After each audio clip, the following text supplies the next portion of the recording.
Hi, I'm Mike Petrilli, an executive editor at Education Next. I'm here today with Linda Perlstein, the public editor at the Education Writers Association. Linda, welcome. Thank you. We're here to talk about the demise of the newspaper industry and what it means for education reporting. I have a piece in a recent Education Next issue on this topic, and there's also a recent Brookings Institution report that came out showing that education news is getting very little coverage these days. Linda, tell us about this. First of all, you commented once that this problem is even worse than most people think. From your perspective as a public editor at Education Writers Association, working with journalists around the country, what are you seeing happening out there in the trenches? Well, first, I'd rather use like slight weakening rather than demise. Okay, that's fine. I shouldn't be so negative. Yes, Linda is defending that the newspapers are going to be here. Well, we still have a lot of strong journalism out there, so I want to start with that. Yeah. But at the same time, we have reporters who are being asked to do less with more, which is not a mathematically feasible equation. They're covering more school systems, they're covering higher ed and K-12 at the same time. They're being not allowed to cover it all because they're getting laid off. And the ones that are on the beat are having to write more stories or shorter stories and not really getting as much time, at least from what people tell us, to do the kind of journalism they think that readers need.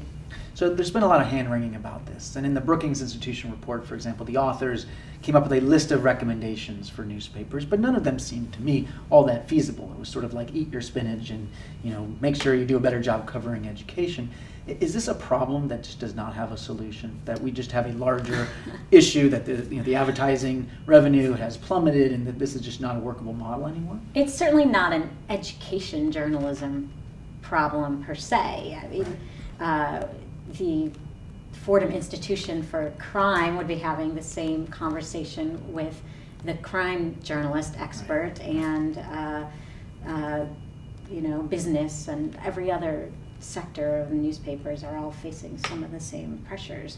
But of course we care about education coverage and what it means for that. And I think it's particularly important right now for a couple of reasons. One is because national education policy is now affecting every day what happens in local classrooms in a way it never did before. And so the reporter in a small town who's covering classroom or school board issues is really covering national news. Mm-hmm. And so the journalism really needs to stay on top of that. The other thing is that policy is changing so fast, and the journalism isn't keeping up with that. We're not able to sort of be as forward thinking when we don't have the time or the capacity to do so. And so what can change? I mean, obviously, first and foremost, it's a resource problem.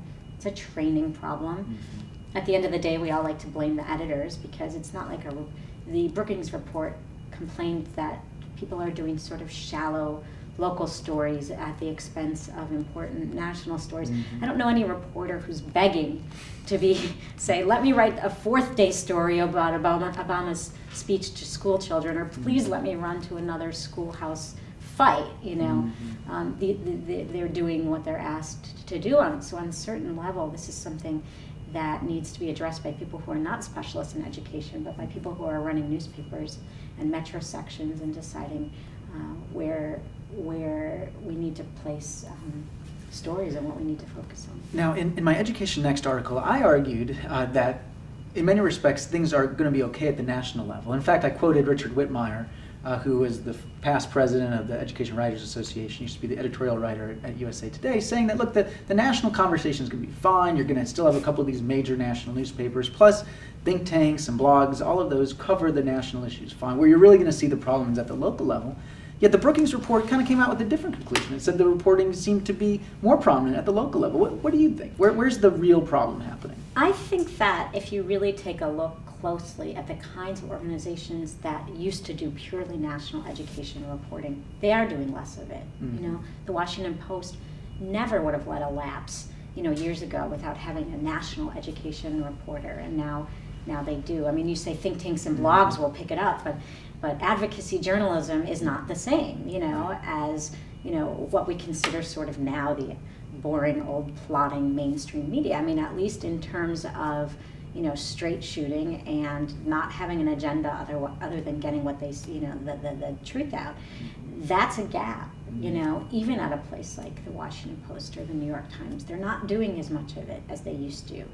I think when you look at the local issue, the fact is local coverage going to suffer. I mean, I think that's a problem as well, because there are papers that don't exist anymore. There are cities that don't even have a local newspaper anymore, and so I don't think there's any way to say that there's not going to be a problem with local coverage. So there's a couple of promising outlets out there people like to talk about. We've got Gotham Schools in New York that's now covering education online. You've got Education News Colorado that has funding from local philanthropists.